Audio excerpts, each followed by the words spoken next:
I am back with Julian, and we're going to be talking about topical authority. Hello, hello. So, first of all, thanks for joining me on this special video about topical authority. What's your thoughts on topical authority? Yeah, I think it's just another tactic to add to your, to setting up your site. And I think, a lot of people talk about link building, a lot of people talk about content and keyword research. It's very rare that you see people talking about topical authority, but I think it should be just as valuable. And I think, especially if you're trying to organize your site, which can be a nightmare, especially for those of you using AI, then topical maps and building topical authority is one of the best ways to do it. Yeah, definitely. So, in this video, I thought I would explain a little bit on topical authority. I've got a couple diagrams that I want to show you guys that I think will be very useful for your SEO strategy going forward and helping you rank for more keywords. And then Julian is going to show you a method that he likes to use for topical maps as well and creating them. So, without any further ado, let me just share my screen and I'll explain to you the theory behind topical authority. So, as we can see here, we have got top of the funnel keywords, and these can be like, for example, guides, they can be infographics, podcasts, etc. Then we've got middle of the funnel here, which can be, for example, slightly more difficult keywords. It could be like ebooks, case studies, etc. And then we have got bottom of the funnel down here, which is like comparison pages, best of style pages, roundup pages, review pages. And the theory behind this whole methodology is that somebody that is searching for best vape pens, for example, and they land on a red style page, they are going to be way more in tune to buy or purchase one of your products. Or if, say, for example, you might be an affiliate, they might be more in tune to essentially click on your affiliate deals. Orange, not so much, and green, they are in basically like learning phase, so they might want to know more.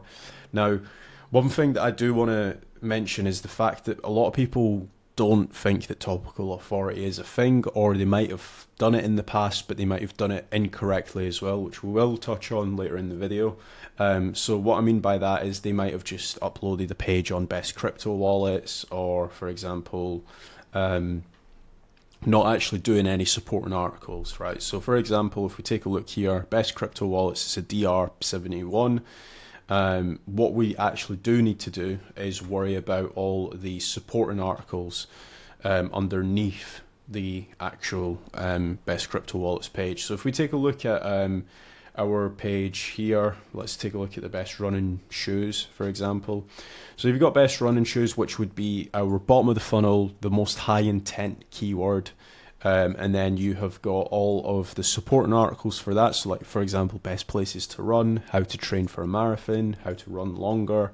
And then underneath the how to run longer or the middle of the funnel keywords, you also have got top of the funnel. So you've got foods to eat to help endurance for running, vitamins to help running longer, shoes for running long distance, what to eat before a marathon, what vitamins to take before a marathon, how long is a marathon.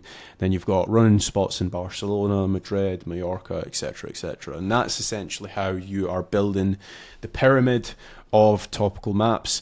A very good website to take a look at that does this very well is Runner's Need. They actually rank #1 for running shoes for men. But if you take a look at how they've structured their website, they've obviously got like the expert advice section where they're essentially providing you with expert advice. And yeah, they've just covered the topic in its entirety. So like when to replace running shoes, how long does running shoes last, so on and so forth. Is there anything that you disagree with, Julian, or is there anything that you want to add? Yeah, the one thing I forgot to add before, actually, when you asked about the value of topical authority, is that a lot of people who hire an SEO agency or are outside of the SEO space, right? They might know about backlinks. They obviously know about creating content. They might know about keyword research as well from doing ads or other stuff. 99% of people outside of the SEO space have no idea about topical authority. So it's kind of like a little bit of a cheat code if you're watching this video, if you follow you, for example, Kazra, because it's kind of an insider secret that most people don't know about. Yeah, definitely.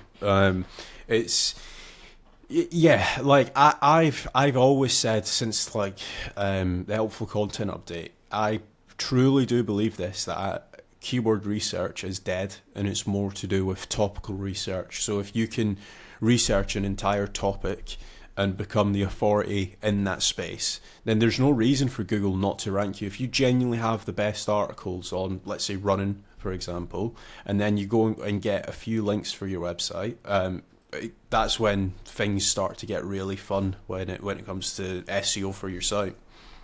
Yeah, I mean, it's same on, like, I see this on YouTube, right? Like, there's certain niches where if you search for anything on YouTube, there's always like one or two people that show up for every single keyword in that particular industry. Yeah, Like, for it's example, like Athlean X, he used to be on everything before because he made a video about everything related to working out in the gym or stretching and that sort of thing.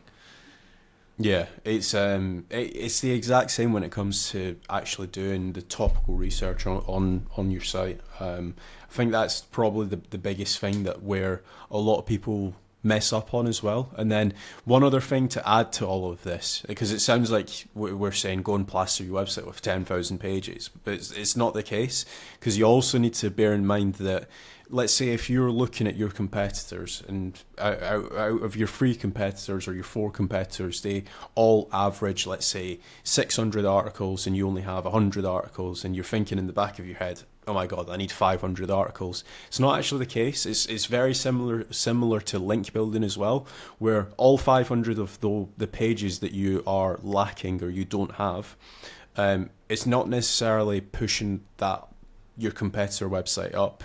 In a lot of cases, you do have what we like to call like noisy pages, which they're kind of just there, but they're not actually providing anything of value. So you also need to bear that in mind. And again, going back to like the link building talk, if say for example you have 10 links and your competitors have an average of 100 links, again, it doesn't mean that you need 90 links.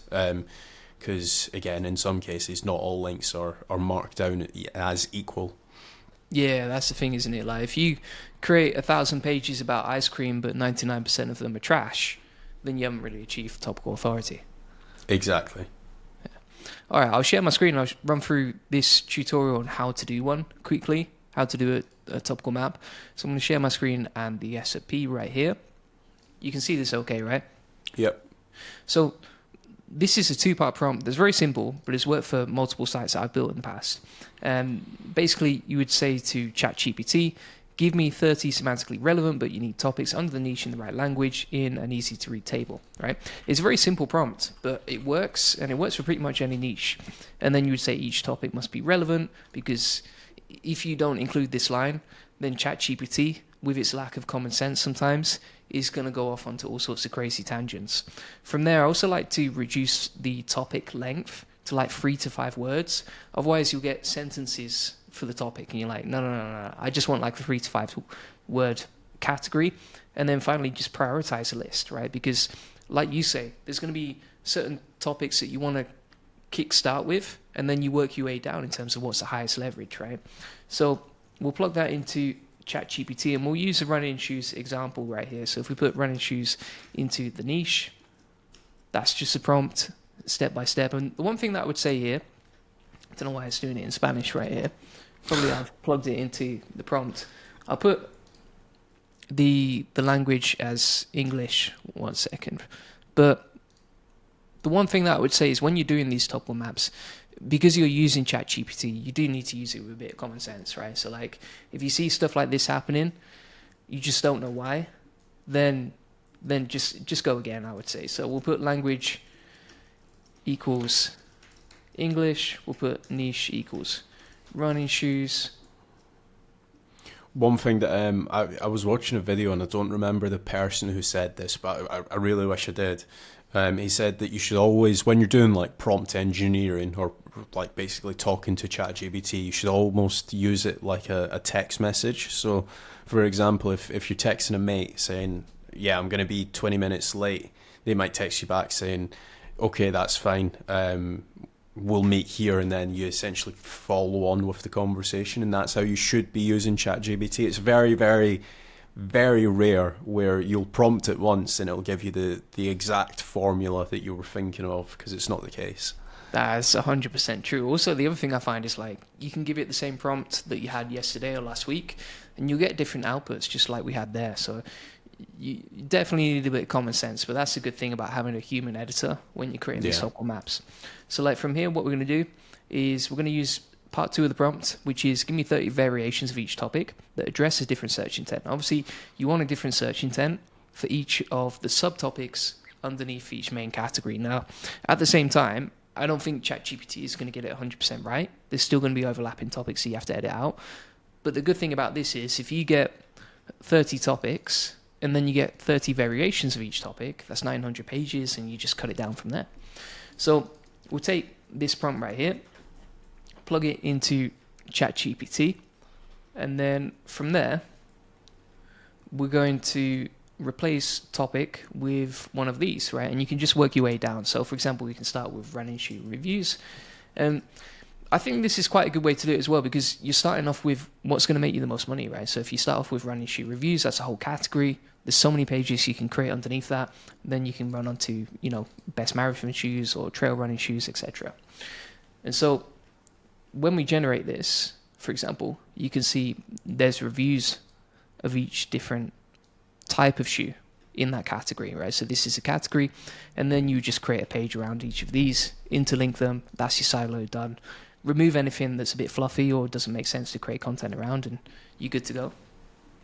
Yeah, that's quite a good way of doing it. Obviously, there are more time-consuming ways of doing this as well. So, for example, you can do this manually. I know that like whenever you speak to Corey, he likes to do it manually because he can like pinpoint which pages to essentially internally link together and which pages you don't want to internally link together. So there's pros and cons to each way. One method that one way that I've been using topical maps is using Topical Titan. They essentially just do everything for you, and they'll just deliver a topical map to you. So I will link that down in the description if any of you guys do want to check that out. But yeah, is there anything else that you want to add, Julian? Yeah, I think the good thing about using someone like Topical Titans is that you can spend a lot of time messing around with that whole process, especially just going back and forth with ChatGPT. You can waste a lot of time with. So I think it is good to outsource it if it's not like, if you're running an actual business and you've got a whole list of things to do. I don't think a topical map should be like one of the highest level things to do. It shouldn't be priority. Yeah. So yeah, I'll leave a link to Topical Titan down below. And yeah, thanks for joining me, Julian. Appreciate it. Thank you. Thanks.